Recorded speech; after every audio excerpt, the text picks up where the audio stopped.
Hello friends, જય શ્રી કૃષ્ણ. કેમ છો તમે બધા? મજામાં? આશા રાખું છું કે તમે બધા મજામાં હશો. આજે છે મોહિની 11, એટલે આજે ફરાળ બનાવવાનું છે.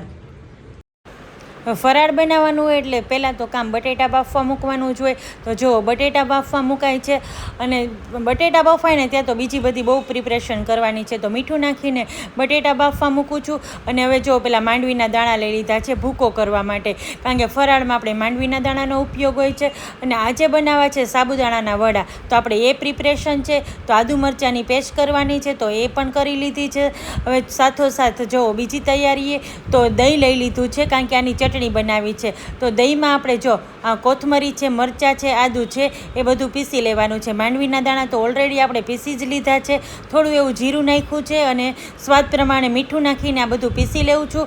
અને જો આ દહીંમાં મિક્સ કરી દીધું છે, એટલે દહીંવાળી ચટણી, આપણી દહીંવાળી ચટણી સરસ તૈયાર થઈ ગઈ છે. અને અડધી ચમચી જેવો માંડવી દાણાનો ભૂકો નાખ્યો છે, એટલે થોડી થિકનેસ આવી જાય તો સરસ દહીંવાળી લીલી ચટણી તૈયાર છે. ચાલો, એ બધું થઈ ગયું છે. જોયું તો બટેટા બફાઈ ગયા હતા અને ઠંડા પણ થઈ ગયા હતા. તો કાઢી લઉં છું, એને ફોલી લઉં છું. હવે બટેટાને એકદમ સરસ મેશ કરી લેવાના છે. અને હવે સાબુદાણાના વડા કરવા છે, તો આપણે સરસ મજાનો મસાલો કરી લઈએ. એના માટે તો જો આદુ મરચાંની પેસ્ટ નાખી દીધી છે, માંડવીના દાણાનો ભૂકો નાખી દીધો છે. મેં 4 ચમચી માંડવીના દાણાનો ભૂકો નાખ્યો છે, 2 ચમચી ઝીણું ખમણ નાખ્યું છે, સ્વાદ પ્રમાણે મીઠું નાખ્યું છે, અને બધા બેઝિક મસાલા નાખ્યા છે. જો અમે છે ને બધા મસાલા વાપરીએ છીએ 11માં, એટલે મેં બધા મસાલા નાખ્યા છે. એક આખું લીંબુ નાખ્યું છે, અને થોડી એવી ગળાશ નાખી છે. હવે આ બધું પહેલાં તો ચમચાથી મિક્સ કરી લઉં છું, ને પછી હાથેથી સરસ બધું મિક્સ કરું છું. અને જો તમને બતાવું, સાબુદાણા પણ એકદમ સોફ્ટ થઈ ગયા હતા. હવે તેલ ગરમ મૂકી દઉં છું. તેલ ગરમ થાય ત્યાં સુધી ટીકી વાળી લઈએ. તો આ રીતે હાથમાં તેલ લઈને આપણે ગોળનું કરીએ એ રીતે વડા વાળી અને પછી ચપટું કરી લેવાનું છે, એટલે કે આપણી ટીકી તૈયાર થઈ જાય છે. હવે તેલ ગરમ થઈ ગયું હતું, એટલે હું તળવા મૂકું છું. તો 1 બાય 1, અને તમને તો ખબર જ છે કે હું થોડું જ તેલ મૂકું છું, એટલે બીજું તેલ દાજ્યું બહુ ન થાય.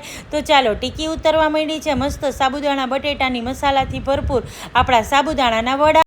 અને આ વડા છે ને આપણે ફાસ્ટ ગેસે કે ધીમા ગેસે એમ નથી શેકવાના, એકદમ મીડિયમ ગેસ ઉપર શેકવાના છે, એટલે અંદર અને બહાર સરસ શેકાઈ જાય. થાળી પીરસી લઈએ. તો થાળીમાં વડા લઈ લીધા છે આપણે, અને ઘરની તળેલી વેફર છે, દહીંવાળી ચટણી છે, સાથે શ્રીખંડ છે, મરચાં છે, અને બધાની પ્યારી છાશ તો ખરી જ. તમને ભાંગીને પણ બતાવું. જુઓ, અંદર અને બહાર એકદમ સરસ વડા થયા છે. અને જઈમાં પછી છાશ તો જોશે જ, એટલે શ્રીખંડ પછી છાશ પણ.